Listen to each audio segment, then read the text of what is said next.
तो यहाँ लिखा है उपवास कब रखे, मतलब उपवास एक विश्वासी को कब रखना चाहिए, ये बहुत महत्वपूर्ण बात है। और अगर इंसान को यही नहीं पता है कि उसको उपवास कब रखना चाहिए, तो बहुत सारी वो समस्याओं में, विपत्तियों में, परेशानियों में, दुखों में, कहीं ना कहीं, या फिर श्रापों में, या फिर घटियों में, या फिर कर्जे में, गरीबी में, या प्रॉब्लम्स में, या समस्याओं में, कलेशों में, विरोध में कहीं ना कहीं अटक कर, फंस कर वो रह सकता है, अगर वो समय पर उन चीज़ों का उपाय ना करे। क्योंकि प्रभु के वचन में अगर हम यशायाह की पुस्तक में पढ़ते हैं तो प्रभु ने कहा है कि अपने वस्त्रों पर से धूल झाड़ दे। धूल झाड़ने का काम किसका है? स्वयं मनुष्य का है, क्योंकि परमेश्वर स्वयं मनुष्य से कह रहा है अपने वस्त्रों पर से धूल झाड़ दे और अपने गले के बंधन खोल दे। पहला काम क्या करना है? धूल झाड़ना। दूसरा क्या काम करना है? गले के बंधन खोलना। मतलब प्रभु बतला रहा है ये दोनों काम मनुष्य को खुद ही कर रहे हैं। तो इसी प्रकार से उपवास भी है, लेकिन इंसान को पता होना चाहिए कि उपवास हमें रखना कैसे है, क्योंकि प्रभु के वचन में साफ लिखा है कि एक ऐसी जाति है जो बिना उपवास और प्रार्थना के नहीं जाती। वो कौन सी जाति है? दुष्ट की जाति है। वो दुष्ट, वो शैतान की जाति है, जो ये बिना उपवास और प्रार्थना के नहीं जाती। ना ही उपवास के ना ही बिना उपवास के जा सकती है, ना ही बिना प्रार्थना के। ध्यान रखना, अगर कुछ चीज़ें अगर हम देखते हैं ज़िंदगी के अंदर, कुछ बहुत सी प्रार्थनाओं के उत्तर नहीं मिल पा रहे, कोई दुष्ट आत्मा नहीं निकल पा रही है, हमने प्रार्थनाएं बहुत की हैं, बहुत प्रार्थना की, तो कहीं ना कहीं अगर हमने उपवास में कमियां दिखाई तो जिसकी वजह से ये भी कारण हो सकता है कि वो दुष्ट आत्माएं पूरी तरीके से नहीं निकल रही हैं, है ना। कई बार निकल जाती हैं या कई बार आधी अधूरी रह जाती है। कहने का मतलब कई सारी दुष्ट आत्माएं होती हैं, एक इंसान के अंदर कई सारी दुष्ट आत्माएं होती हैं, तो कुछ निकल पाती है, कुछ नहीं निकल पाती। कुछ दुष्ट आत्माएं ढीठ होती हैं। अब ढीठ दुष्ट आत्माएं कैसी होती हैं? ढीठ दुष्ट आत्माएं वो होती हैं जो जिनके लिए बहुत कसरत करनी पड़ती थी, जिनको बार बार बोलना पड़ता था, डांटना पड़ता था, उखाड़ना पड़ता था, जलाना पड़ता था, उनको टॉर्चर करना पड़ता था वचन के द्वारा, उनसे मतलब उनको बातों में फंसाना पड़ता था। कुछ दुष्ट आत्माएं बहुत ढीठ होती हैं। अब जैसे अगर हम पुराने नियम में पढ़ते हैं, मतलब अगर हम पुराने नियम में देखें, पुराने नियम में भी कहीं ना कहीं शाऊल के ऊपर एक दुष्ट आत्मा ने अटैक किया था, है ना। बार बार वो सताता था, वो दुष्ट आत्मा बार बार उसके ऊपर आता था। अगर हम नए नियम में पढ़ते तो लिखा है जब एक व्यक्ति में से दुष्ट आत्मा निकल जाती है तो अधूरे सुधार की वजह से, उसकी जिंदगी में अधूरा सुधार हुआ होता है, तो वो दुष्ट आत्मा निकल तो जाती है, लेकिन अपने साथ 7 दुष्ट आत्माओं को और ले आती है, और बुरी दुष्ट आत्माओं को लेकर आती है, जिसके कारण उसकी मनुष्य की हालत पहले से और बुरी कर देती है। समझ रहे हो? परमेश्वर एक बात कहना चाहता है, कई बार एक विश्वासी बहुत प्रार्थना करे, लेकिन अगर उपवास की कमी है तो बहुत बार वो अपनी जिंदगी में पूरे छुटकारे नहीं देख पाता है। पूरे छुटकारे, चाहे वो फाइनेंस में हो, चाहे वो चंगाई में हो, आशीषों बरकतों में हो, अगर परिवार में शांति, चैन, विश्राम, आराम को लेकर हो, चाहे किसी भी प्रकार की परिस्थितियों को लेकर है। बहुत बार सारे टाइम में प्रार्थना करने से ही छुटकारे नहीं होते, सारे टाइम में उपवास करने से ही छुटकारे नहीं होते। इन दोनों को हमें बैलेंस करना पड़ता है, ये जरूरी है। इसलिए प्रभु ने कहा है कि एक ऐसी जाति है जो बिना उपवास और प्रार्थना के नहीं जाती है। परमेश्वर इस चीज को आपको मुझे बतलाना चाहता है कि हमारे एक विश्वासी के लिए उपवास और प्रार्थना करना कितना जरूरी है। देखो, यीशु मसीह ने शुरुआत कैसे करी थी? अगर हम देखते हैं जब यीशु मसीह ने सेवकाई शुरू की तो उसमें सबसे पहले लिखा है, अगर हम जाने, जब यीशु मसीह ने बपतिस्मा ली तो उसके बाद वो 40 दिन तक निराहार रहा। 40 दिन तक उसने कुछ नहीं खाया पिया, कुछ भी खाया पिया नहीं, और वो उपवास में रहा था। वो उपवास का टाइम था, वो टाइम था उसका उपवास करने का। और जब अगर हम देखते हैं बार बार यीशु मसीह ने प्रार्थना करने के लिए पहाड़ पर गए, कभी कहाँ गए, कभी कहाँ गए, तो प्रार्थना करने का भी एक टाइम है। यीशु मसीह प्रार्थना भी किया करता था, उपवास भी किया करता था। ये नहीं कि सिर्फ शुरुआत में ही उपवास किया था। परमेश्वर आपको और मुझे इस बात को बतलाना चाहता है कि एक ऐसी जाति जो बिना उपवास और प्रार्थना के नहीं जाती। अब देखो, उपवास जिस तरीके से चार्जिंग की जरूरत होती है ना, सेल को, जिस तरीके से फोन को चार्जिंग की जरूरत होती है, उसी प्रकार से उपवास को भी टाइम टू टाइम हमें करना चाहिए। नहीं कि एक बार चार्ज करके पूरे साल तक बिना उपवास के सिर्फ हम प्रार्थना के द्वारा ही जी सकते हैं। देखो, हमें मेंटेन करके चलना है। जैसे फोन को बार बार चार्जिंग पे लगाना पड़ता है ना, उसी प्रकार से हमें उपवास और प्रार्थना को दोनों को मेंटेन करके एक विश्वासी को अपनी जिंदगी में रखना पड़ेगा। हफ्ते में लगभग 2 से 3 उपवास हमें रखने की पूरी कोशिश करनी चाहिए, जिसमें कि हम कुछ भी, जैसे 4 घंटे, 5 घंटे, 6 घंटे, 2 घंटे, जितने भी घंटे का हम उपवास रखे, वो समय हम बुराई से बचे रहे, बुराई करने से अपनी जुबान को, अपने कदमों को रोक के रखे, और संगति में रहे प्रभु की, और वचन, प्रार्थना, आराधना, और मतलब परमेश्वर के साथ किसी न किसी प्रकार से कनेक्टिविटी में रहे, तब वो हमारा उपवास। वरन उस टाइम पर वो अपने खाने का भोजन अगर हम चाहें तो किसी और को भी दे सकते हैं, क्योंकि प्रभु का वचन में बतलाता है अपने हिस्से का खाना तो दूसरों को दे, दूसरों की मदद कर, अगर तो खुद नहीं खा रहा है तो, लेकिन अपनी जुबान पर लगाम लगा, है ना। बहुत सारी चीजें परमेश्वर आपको मुझे सिखलाता है उपवास को लेकर। अब बहुत से लोगों को पता ही नहीं कि उपवास कब रखना चाहिए। अब चेलों ने प्रार्थना ही करी, दुनिया भर की प्रार्थना ही करी, लेकिन वो एक दुष्ट आत्मा को नहीं निकाल सके। क्यों? और जब वो दुष्ट आत्मा नहीं निकाल सके, वो यीशु मसीह के पास आते हैं, हे गुरु हम इस दुष्ट आत्मा को नहीं निकाल सके। तुरंत यीशु मसीह ने एक बात बोली कि एक ऐसी जाति है जो बिना उपवास और बिना प्रार्थना के नहीं जा सकती। इन दोनों का कॉम्बिनेशन होना जरूरी है, बिना उपवास और बिना प्रार्थना के। अगर तुम सोचोगे सिर्फ प्रार्थना से निकाल दो, तो तुम खुद नहीं निकाल पाए प्रार्थना के द्वारा, तुम्हें तो खुद उपवास की जरूरत पड़ गई है ना। यीशु मसीह खुद बोल रहे हैं उनको, तुमने प्रार्थना एड़ी चोटी का जोर लगा कर करी, लेकिन तुम्हारा जीवन उपवास का नहीं है। उपवास मतलब बलिदान का, पवित्रताई का नहीं है, परमेश्वर के भय रखने का नहीं है, परमेश्वर के साथ संगति करने का नहीं है, परमेश्वर की रूह से अपने आप को भरने का नहीं है, उसके आगे पालन में चलाने का नहीं है। तो तुम कैसे दुष्ट आत्मा को निकाल सकते हो? इसलिए प्रार्थना और उपवास दोनों को मेंटेन करके रखना जरूरी है एक विश्वासी को। अब देखो, अगर इस बात को इस तरीके से मत लेना कि भाई मैं शुरुआत का 3 हफ्ते उपवास रख लूं, बाकी मैं पूरे 300 कुछ दिन या 300 दिन या 330 दिन मैं अपना मतलब बिना उपवास के रह सकता हूं। नहीं, ऐसा नहीं है। अगर मैं शुरुआत 1 महीने के अंदर का शुरुआत के 2 दिन उपवास में रख लूं, तो बचे हुए 28 दिन मैं बिना उपवास के रह सकता हूं? नहीं, बीच में मुझे उपवास करने की जरूरत पड़ेगी, क्योंकि मेरे को अपने जीवन को जीने के लिए बहुत सी चीजों पर जय पाने की जरूरत है। जय पाने के लिए मुझे उपवास चाहिए। उपवास के द्वारा हमें जय मिलती है। उपवास के द्वारा हम और गंभीरता में और पवित्रता में और मतलब उपवास के द्वारा हम कहीं ना कहीं परमेश्वर के साथ कनेक्टिविटी में आना शुरू कर देते हैं। ये एक बलिदान के रूप में होता है, जिसमें हम अपने शारीरिक इंद्रियों पर जय पाते हैं, और जिसमें हम कहीं ना कहीं एक इच्छा और एक निर्णय लेते हैं कि खुदावन, हाँ मेरा जीवन अब तेरे अनुसार चलने पाएगा, क्योंकि मैं उपवास में आया हूं, मुझे संगति में रहना है, प्रार्थना, आराधना, वचन, संगति और परमेश्वर तेरी पवित्रता में रहना है। मुझे बुराई से बचना है, गलत संगत, गलत शब्द, गलत बात, गलत विचार, गलत काम, गलत सोचों से मुझे बच के रहना है परमेश्वर। क्यों? क्योंकि मैं उपवास में हूं। और उपवास में इस प्रकार से पवित्र उपवास, बुराई से दूर रहने के उपवास में अगर हम आते हैं, तो इसकी वजह से हमारी उन्नति होती है, हम बढ़ते हैं और उसके द्वारा जिंदगी में बदलाव होते हैं। ये नहीं कि सिर्फ भूखे रह लिए और दुनिया भर के अपने चट्टपने कर लिए। कहने का मतलब फल फ्रूट खा ली, हाँ भाई मैंने रोटी नहीं खाई, मैं तो उपवास में, लेकिन फल फ्रूट खा रहा हूं, वो कोई उपवास नहीं, वो धोखा देने वाली बात है। और एक उपवास वो लोग मतलब एक उपवास इस प्रकार का रखते हैं कई बार कि माथे पे टीका लगा लिया, नंगे पैर घूम रहे, वो दिखाते हैं दुनिया को, ढोल बजाते फिर रहे, मैंने उपवास रखा, लेकिन गाली गलौज बंद नहीं हो रही, झूठ और चुगली बंद नहीं हो रही है, गलत और गंदी चीजें देखना, सुनना, समझना बंद नहीं हो रही, गलत संगति में जाना बंद नहीं हो रहा है, मुंह किसी न किसी प्रकार से चले जा रहा है। कोई फायदा नहीं ऐसे उपवास का। ये दिखावे वाला उपवास है, ये शो ऑफ वाला उपवास है। प्रभु ने कहा जब तू उपवास करे, जब तू संगति में जाए, तो कोट दरवाजा बंद कर, अपने पिता के साथ संगति कर, गुप्त में जो तेरा पिता तुझे देखता है वो तुझे प्रतिफल देगा। और ढोल नहीं बजाना है कि हमने उपवास रखा है। अगर कुछ इमरजेंसी तो हम बता सकते हैं, नहीं भाई मैं ये सब चीज नहीं कर सकता, मैं उपवास में, दैट्स इट, बस। ये नहीं कि आपने खुद से नहीं, हाँ मैं उपवास में हूं, मैं उपवास में हूं, मैं उपवास में हूं, नहीं। कुछ इमरजेंसी है, कोई आपको बहुत जबरदस्ती खाने के लिए करा, तो आप एक बार बोल सकते हो प्लीज मैं नहीं खा सकता, मैं फास्टिंग में चल रहा हूं इसी वजह से, प्लीज, बस। समझ रहे हो? हर चीज को तरीके से, हमें ढोल भी नहीं बजाना है, और हमें पता होना चाहिए कि हमें उपवास कब रखना चाहिए। स्वयं यीशु मसीह को उपवास की जरूरत पड़ी थी, तो आप और मैं कहां स्टैंड करते हैं, सोच कर देखो। इसलिए यही शिक्षा यीशु मसीह ने चेलों को दी थी, भाई तुम उपवास भी रखा करो। अगर तुम उपवास रखोगे तो बहुत सारी चीजों पर तुम जय पाओगे, इंद्रियों पर जय पाओगे, बुराइयों पर, पाप पर जय पाओगे, अभिलाषों पर जय पाओगे, शरीर की इंद्रियों पर तुम जय पाओगे, बहुत सी चीजों पर तुम जय पाओगे। उपवास रखने के दौरान तुम्हारे मन में यह भी बना रहेगा कि मैं उपवास में हूं, मुझे पाप में हाथ नहीं मिलाना है, मुझे बुराई में हाथ नहीं मिलाना है, गलत संगति में नहीं जाना है, बुराई से मुझे बच के रहना है, मुझे वचन, प्रार्थना, आराधना, संगति, परमेश्वर के भय में चलना है। समझ रहे हो? तो इन चीजों के द्वारा कहीं ना कहीं हमें इंडिकेट होता रहता है, मन में चलता रहता है कि मैं उपवास में, नहीं मुझे गलत और गंदे काम नहीं करने। तो उपवास हमें कहीं ना कहीं दिमाग में घंटी बजाता रहता है कि मैं उपवास में, मुझे पाप के साथ हाथ नहीं मिलाना है।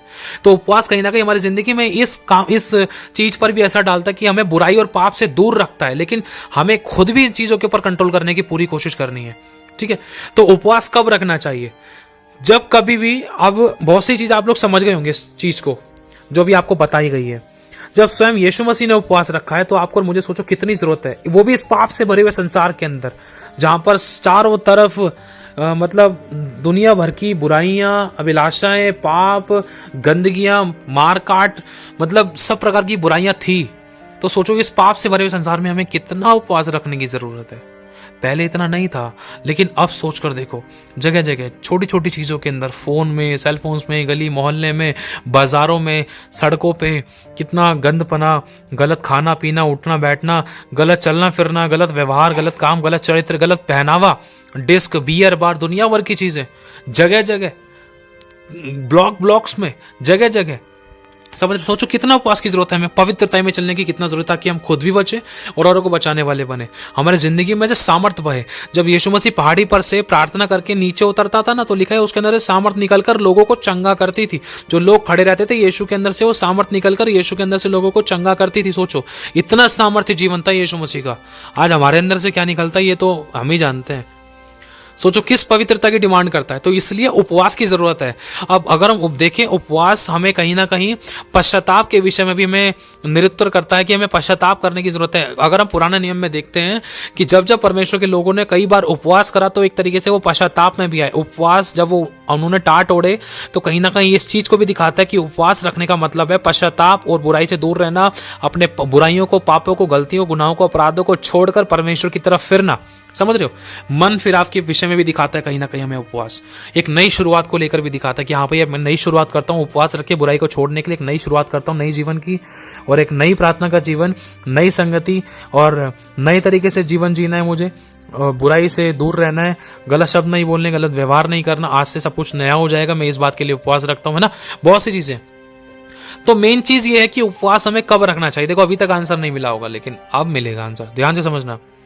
जैसे आप अपनी जिंदगी में, आपकी जिंदगी सही चल रही है, बिल्कुल आराधना कर रहे हो, प्रार्थना कर रहे हो, चर्च जा रहे हो, वचन पढ़ रहे हो, अचानक हल्का फुल्का उतार चढ़ाव आ गया। जैसे आपको लग रहा है ना, जैसे मान लो आपको 2-3 घंटे पहले फील हो गया कुछ ना कुछ गड़बड़ी हो रही थी, तो तुरंत आपको 2 से 3 घंटों के अंदर या उसके 2-3 घंटे के आसपास ही तुरंत आपको उसी पॉइंट पर उपवास में आ जाना चाहिए। तुरंत, मैं सच्ची बता रहा हूँ आपको। जैसे मान लो, मैं आपको पुरानी बात बता रहा हूँ शॉर्ट में। जैसे मान लो मेरी बेटी की तबीयत एक बार ख़राब हो गई थी, उसको बुखार वगैरह हो गया था, तो बस मन में सोचा कि उपवास में आते हैं, इन दुष्ट आत्मा के कामों को निकालते हैं। शैतान की ओर से होती है सब तकलीफें, दर्द, पीड़ा, बीमारी, परेशानी, है ना, ये कहीं ना कहीं मनुष्य को डिस्टर्ब करती थी। तो तुरंत एक्शन लेना है, कहने का मतलब। अब अगर कोई भी इशू आपकी जिंदगी में दिखाई दे रहा है, फाइनेंशियली है, स्पिरिचुअली है, सोशली है, अगर जिंदगी में झट से उतार चढ़ाव आ गया, कुछ नुकसान हो गया, गड़बड़ी हो गई, घटी हो गई, अचानक फिर ब्लेस हो गए, फिर धीरे धीरे करके सही चल रहे हो, सही चलते चलते चलते चलते अचानक पाप में गिरने की समस्या, गलत शब्द, गलत बात, गलत विचार, गलत काम, गलत सोच, गलत अंगीकार, गलत व्यभिचार, ठट्ठा हो गया, अनादर हो गया, कहीं ना कहीं कोई बुराइयां नजर आ रही थी, कहीं ना कहीं कोई खमीर नजर आ रही थी जो आपको परमेश्वर से दूर लेकर जा रही थी, जो आपको पाप में डाल रहे थे, जो आपको खुदा से दूर कर रहे थे, तो उस समय में उपवास में आने की जरूरत है। जैसे आप उपवास में आओगे, तो एक नया स्टेप होता है हमारी तरफ से परमेश्वर के प्रति एक नई तरीके से बढ़ने का। उपवास के दौरान हम पश्चाताप करते हैं और हम बोलते हैं, परमेश्वर इन बुराइयों को, इन पापों को हटाने के लिए, खत्म करने के लिए मैं उपवास में आता हूँ, आती हूँ। ये सही समय होता है उपवास रखने का। इसलिए क्वेश्चन रखा है कि उपवास कब रखना चाहिए। जब एक विश्वासी हल्का सा ही अपनी जिंदगी में अनुभव करता है, कोई गड़बड़ी होने को थी, नुकसान हो रहा था, या कोई काम नहीं बन रहा, फेलियर्स को दिखाई दे रहा था, घर में लड़ाई दंगे, फालतू की बातें, कुटकुटाहट, बुड़बुड़ाहट, कुछ ना कुछ ऐसी चीजें हो रही थी जो आपकी जिंदगी में नहीं होनी चाहिए थी। आप अच्छे के हकदार हो, लेकिन आंसू वाली बात नजर आ रही थी। आप आशीष और बरकतों के, क्षमा, शांति, दया, अनुग्रह, करुणा के हकदार हो, लेकिन घर में कुटकुटाहट, लड़ाई दंगा, फालतू की बातें, चिल्लाना, गुस्सा करना, झूठ, चुगली, निंदा, फूट, विधर्म और नशा पत्ता चल रहा था, अचानक शुरू हो गया। अचानक हल्की सी झलक आपको दिखाई दी, तुरंत आपको 1 से 1.5 घंटे में, 2-3 घंटे में, या उसी दिन जितना जल्दी हो सके उपवास में आना है, उन्हीं कामों के लिए, उन्हीं बुराइयों के लिए, उन्हीं बातों के लिए जो आपने अपनी जिंदगी में देखी, अपने घर में देखी है। तुरंत अगर आप उस समस्या को पकड़ लोगे ना, तो वो छोटी सी फुंसी बड़ा एक फोड़ा बनने से आप रोक लोगे। फुंसी की, अगर फुंसी के टाइम पर, अगर आपने, कहने का मतलब एक विश्वासी एक आम इंसान है, अब उसको छोटी सी फुंसी हुई है, फुंसी होने के बाद वो चला गया सीधा डॉक्टर के पास। अब डॉक्टर साहब ने कह दिया, बेटा सही टाइम पर आ गया, अब ये फुंसी हुई, फुंसी की दवाई तो छोटी सी होती है और ये ठीक भी हो जाएगी, तो सही समय पर मेरे पास आ गया। अगर ये फुंसी आने वाले टाइम में एक बहुत बड़ा फोड़ा बन जाता ना, तो हो सकता है ये फोड़ा तेरी जान ले सकता था, या कुछ बहुत बड़ी बीमारी बन सकता था, हो सकता है क्या पता इसका इलाज नहीं मिलता। लेकिन तो सही समय पर इस फुंसी को लेकर आ गया ना, तो अब देख इसको किसी न किसी तरीके से डिसअपियर कर दूंगा, चंगा कर दूंगा, इस कुत्ते को दवाई के द्वारा इसको ठीक कर दूंगा। समझ रहे हो, समय पर हमें इसका तुरंत पकड़कर, हर बुराई को, हर अभिलाषाओं को पकड़ के राइट टाइम पर हमें उपवास रखना है। बिल्कुल भी डिले नहीं करना है, बिल्कुल भी कमियां नहीं दिखानी, बिल्कुल भी ढिलाई नहीं दिखानी है उपवास करने में। उदाहरण के तौर पर एक और फिर से समझना, आप काम कर रहे हो बहुत मेहनत से, आपकी सैलरी आने वाली थी आज आपको सैलरी मिलने वाली थी आज के दिन, आप, लेकिन सैलरी नहीं मिली। 1 दिन हो गया, 2 दिन हो गया, 3 दिन हो गया, मान ली कह रहा आज मिल जाएगी, आज करते करते रात हो गई, फिर चौथा दिन हो गया, 4 दिन हो गए, 1 2 3 4 दिन हो गए। तो जितना आप डिले करोगे ना कहीं वो दुष्ट आत्मा शारीरिक बातों के पीछे काम करती है। कौन सी? दुष्ट आत्मा। दुष्ट आत्मा शारीरिक बातों के पीछे काम करती है ताकि वो आत्मिक रूप से आपको डिस्टर्ब कर सके, आत्मिक रूप से आपको परेशान कर सके। वो शारीरिक बातों का प्रभाव आत्मिक रूप में पड़ता है, समझना। अगर धन नहीं मिल रहा है तो आत्मिक रूप से इंसान इतना डिस्टर्ब हो जाता है कि मैंने तो प्रभु मेहनत करी थी, ये करा था, वो करा था, मैं तो चर्च जा रहा, आराधना प्रार्थना दान दस सब देता हूं, लेकिन मेरी सैलरी क्यों रुक गई थी? शारीरिक बात का प्रभाव देखो आत्मिक रूप पे कितना जल्दी पड़ना शुरू हो गया। शरीर से, आत्मा से शुरू करके फिर इंसान शरीर पर खत्म करता है। मैं चर्च नहीं जा रहा, मैं प्रार्थना नहीं कर रहा, प्रभु तूने ऐसा किया, यीशु तूने ऐसा किया, शैतान ने ऐसा किया, मनुष्य ने ऐसा किया, उसकी वजह से ऐसा हुआ, तेरी वजह से ऐसा हुआ। फिर शारीरिक बातें कर करके वो पाप कर बैठता है, जिसके कारण उसकी ब्लेसिंग और डिले हो जाती है। 1 दिन, 4 दिन, 10 दिन, फिर 20 दिन। लेकिन जैसे ही वो उपवास में आता है इन बातों के लिए, परमेश्वर मैं उपवास में आता हूं इसी समय, जिस गलती की वजह से परमेश्वर मेरी वो ब्लेसिंग रुकी हुई है, वो ब्लेसिंग खुले इस उपवास के दौरान। जिस मेरे पाप की वजह से अगर कोई ब्लेसिंग रुकी, मेरे उन पापों को क्षमा कर दे परमेश्वर। अगर शैतान की कोई चाल है तो उन शैतानी आत्मा को नष्ट करने के लिए, शैतान की गड़बड़ी को हटाने के लिए, मेरी ब्लेसिंग को, मेरी आशीष को, मेरे फाइनेंस को मेरी जिंदगी में पहुंचाने के लिए परमेश्वर मैं उपवास में आता हूं। यह सही समय उपवास रखने का। जितना आप डिले करोगे उतना गड़बड़ी हो सकती है, उतना शैतान आपको आशीषों से और दूर कर सकता है। लेकिन जैसे ही आप उपवास में आते हो वैसे ही आप समझ लो नस पकड़ लेते हो और तुरंत उसका इलाज करना शुरू करते हो और उस समस्या को बढ़ने से पहले ही उसको खत्म कर देते हो और आपकी आशीष आपके हाथ में होती है। क्यों? क्योंकि आपने उपवास के साथ प्रार्थना करी है। हालेलुया। समय पर आपने उपवास किया है। तो ये चीज खुदावन आपको और मुझे बतलाना चाहता है, क्योंकि बहुत बार विश्वासी बहुत कुछ खोने के बाद उपवास में आते हैं। अच्छा, मैंने तो नई उपवास रख रही है, तेरा पति लड़ाई दंगा करता है, बच्चे पीते हैं, ये घर में नशा पत्ता था, काम नहीं मिल रहा है, घर में लड़ाई दंगे थे, मैं चर्च भी जाती हूँ, आराधना भी करती हूँ, प्रार्थना भी करती हूँ, दान 10वां हिस्सा भी देती हूँ, लेकिन जिंदगी में से घटी खत्म नहीं हो रही थी, घर में से लड़ाई दंगे खत्म नहीं हो रहे थे। तो पास्टर जी बोलते तुम उपवास रखते हो? नहीं, उपवास तो नहीं रखा, बहुत पहले रखा था। तो भाई उपवास क्यों नहीं रख रहे? क्योंकि लिखा है एक ऐसी जाति जो बिना उपवास और प्रार्थना के नहीं जाती है। भाई वो दुष्ट आत्मा काम कर रही है आपको आत्मिक रूप से, शारीरिक रूप से डिस्टर्ब करने के लिए, आपको बुराई और पाप में डालने के लिए, आपकी आशीष और बरकतों को, शांति, चैन, विश्राम, आराम को छीनने के लिए वो दुष्ट आत्मा काम कर रही है। इसलिए आपको उपवास के साथ प्रार्थना करना जरूरी है। सिर्फ प्रार्थना से ही काम नहीं चलेगा, समझ रहे आप लोग? सिर्फ प्रार्थना से ही काम नहीं चलेगा। ये पहला स्टेप है। दूसरा स्टेप ये है, यीशु मसीह ने सेवा शुरू करने से पहले उपवास में आया था वो 40 दिन, फिर उसके बाद उपवास में प्रार्थना करता था यीशु, समझ रहे हो? तो सोच कर देखो, खुदावन को खुद यीशु मसीह को इस बात को परमेश्वर यीशु मसीह ने प्रकट कर दिया कि मैंने खुद उपवास रखा है कि भाई जय पाऊं संसार में और शैतान पर, मुझे कि कोई भी चीज मुझे परमेश्वर के प्रेम से अलग ना कर सके, किसी भी प्रकार के पाप में मैं गिरने न पाऊं, किसी भी प्रकार के अभिलाषा में मैं गिरने न पाऊं, या कुछ भी ऐसी अनाज्ञाकारिता मुझसे होने न पाए, हर चीज पे मेरा नियंत्रण रहे। तो उपवास में आना जरूरी है। उपवास के कारण बुराई से दूर रहना, मतलब और भी बहुत सी चीजें होती हैं। उपवास, सही उपवास किसे कहते हैं? कभी मौका मिले, प्रभु की इच्छा पूरी है, प्रभु चाहता है तो, प्रभु की मर्जी है तो आपको ये बातें बताई जाए कि सही उपवास किसे कहते हैं। आसान शब्दों में, उपवास के साथ प्रार्थना करें तो समझ लो 4 चांद लग जाते हैं। सब्जी के अंदर नमक का काम करता है उपवास, है ना? जिस प्रकार से वचन के बिना प्रार्थना एक तरीके से समझ लो अधूरी थी या कम थी या उसके अंदर पावर नहीं थी या खोखली थी, समझ लो। समझने की कोशिश करना इस बात को कई आसान शब्दों में। अब प्रार्थना अगर हम वचन के साथ कर रहे हैं, परमेश्वर तेरा वचन कहता है, तूने कहा है ऐसा, परमेश्वर तूने अब्राहम से वाचा बांधी थी, इसहाक से, मेरे पूर्वजों से वाचा बांधी थी, समझ रहे हो? परमेश्वर के लोगों ने जब प्रार्थना करी, बहुत बार उन्होंने प्रतिज्ञाओं को कोड के, प्रभु तेरा वायदा, तूने वचन दिया था, परमेश्वर तेरा वचन कहता है ना? लेकिन वचन बोलने से ही काम नहीं होता, लेकिन वचन के अनुसार हमें अपने हिस्से का काम भी करना जरूरी है। इस बात को भी हमें समझना। ये नहीं कि सिर्फ वचन वचन बोले जा रहे हैं, ना उपवास रख रहे और प्रार्थना में भी कभी कभार बैठ रहे हैं, ना ही आज्ञा पालन में चल रहे। अगर आज्ञा पालन नहीं है तो भूखे रहने का भी कोई फायदा नहीं है। कितनी भी प्रार्थना कर ले, अगर आज्ञा पालन नहीं है तो मेन चीज तो आज्ञा पालन है ना? तो कहीं ना कहीं कनेक्टिविटी है। अगर आप आज्ञा पालन कर रहे हो, जितना हो सके उतना आप अपने आप को बुराई से बचा रहे हो, और जब आप प्रार्थना कर रहे हो, प्रार्थना के साथ आपको उपवास रखोगे तो आपकी परिस्थितियां, आपकी समस्याओं में, आपकी परेशानियों के अंदर हल आपको नजर आएगा। क्योंकि उपवास के द्वारा परमेश्वर का रूह आपकी जिंदगी में काम करना शुरू करेगा। अगुवाई होगी, छुटकारे, चंगाई, आशीष, बरकत, क्षमा, शांति, दया, अनुग्रह, करुणा, मेल मिलाप और फेवर दिखाई देगा आपको।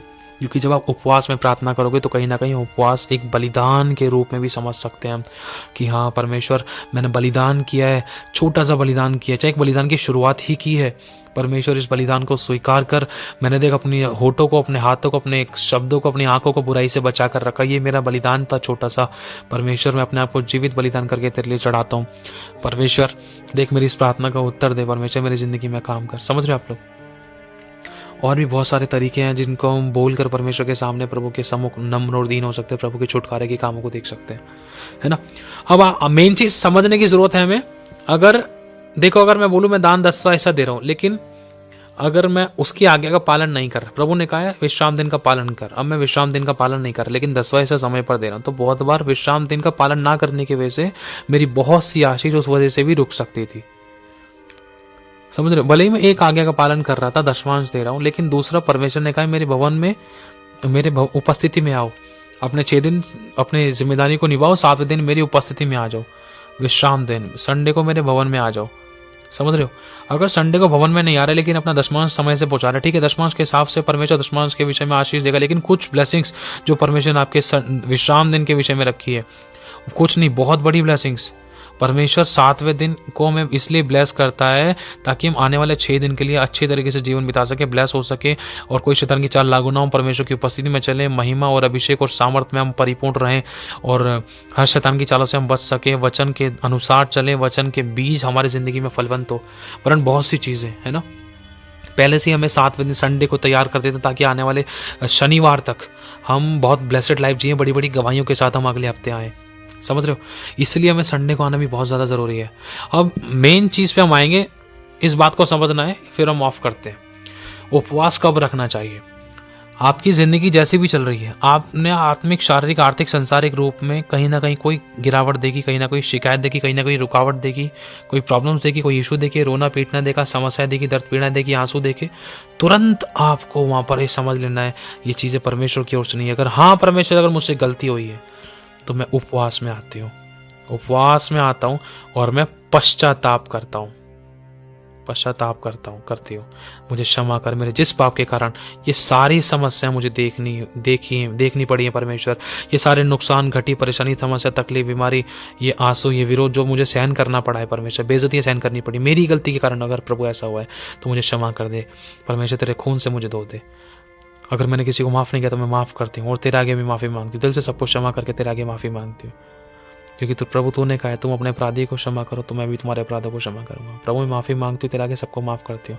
अब मुझे फिर से उठा, मुझे फिर से नए तरीके से उठा के खड़ा कर, मेरा इतना समय वेस्ट ना होने पाए, इसकी भरपाई हो परमेश्वर, जो मैंने खोया उसकी भरपाई हो। मैं उपवास में आती हूँ, मैं उपवास में आता हूँ, पश्चाताप करता हूँ, मुझे फिर से उठा, मैं बढ़ना चाहती हूँ, परमेश्वर उठाएगा फिर से आपको आगे बढ़ाएगा।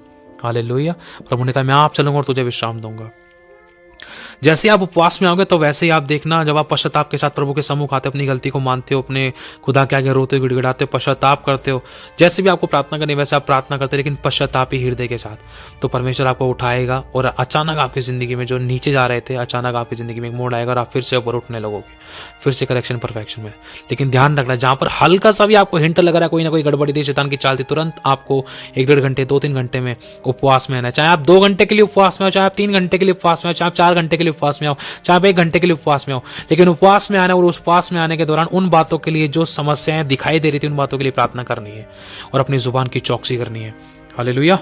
आप करके देखना, शैतान को पता चल जाएगा कि भाई देखिए इसको तो अभी मैं तो सोच रहा था इसको नौकरी से ही हटा दूं, अभी तो उसको मैंने सिर्फ सैलरी रोकी थी, इतने में इसने उपवास रख लिया, और अब इसने तो उपवास रख लिया, अब मैं इसको सैलरी से कैसे हटा सकता हूँ। अब ये उपवास का दम लगा रहा है, अगर ये उपवास नहीं रखता, अभी तो उसकी सैलरी रोकी थी, तो फिर 1-2 दिन में तो फिर मैं इसकी जॉब ही गायब कर देता, लेकिन ये उपवास में कैसे आ गया, इसका उपवास मुझे इसकी जॉब से हटाने से कैसे रोक सकता है। समझ रहे हो? एक पावर काम करती है परमेश्वर की, जब आप कदम उठाते हो, स्टेप लेते हो, एक एग्रीमेंट करते हो खुदावंद के साथ, प्रभु मैं उपवास में आता हूं, मेरी गलती के विषय में पश्चाताप करता हूं, मैं फिर से उठता हूं और परमेश्वर मेरे नुकसानों की भरपाई कर, मेरी जरूरतों को पूरा कर, मैं पश्चाताप करता हूं, अपनी गलती को मानता हूं, छोड़ने के लिए मैं तुझसे प्रयास करता हूं, विनती करता हूं, मुझे फिर से उठाकर खड़ा कर, जो मैंने खोया मुझे फिर से ब्लेस कर, उससे बढ़कर ब्लेस कर, मुझ पर दया कर, अनुग्रह कर, और अंधकार की शक्ति को घोड़क परमेश्वर जिन्होंने मेरा कुछ भी चुराया है। हालेलुया। हमारी लड़ाई किसी मनुष्य से नहीं, अंधकार की शक्ति से, अंधकार की शक्ति को घुड़कना है, मनुष्य को हमें माफ करना है। हालेलुया। प्रभु आशीष दे आप सभी को। जय मसीह। ध्यान रखना, उपवास करने का सही समय वो है जब आप किसी भी प्रकार की कोई भी समस्या को अपनी जिंदगी में देख रहे हो, तो तुरंत कुछ ही घंटों में झट से उपवास में आ जाओ, ताकि वो समस्या और बढ़ने ना पाए, ताकि घटी और बढ़ने ना पाए, ताकि नुकसान और बढ़ने ना पाए, ताकि समस्या, लड़ाई दंगा, परेशानी, समस्या, प्रॉब्लम्स और बढ़ने ना पाए। तुरंत वो चीज़ वहीं रुक जाए जैसे आप उपवास में आ जाओ। हालेलुया। और वो समस्याओं से आप छुटकारा पाओगे। प्रभु आशीष दे आप सभी को। जय मसीह की। God bless you.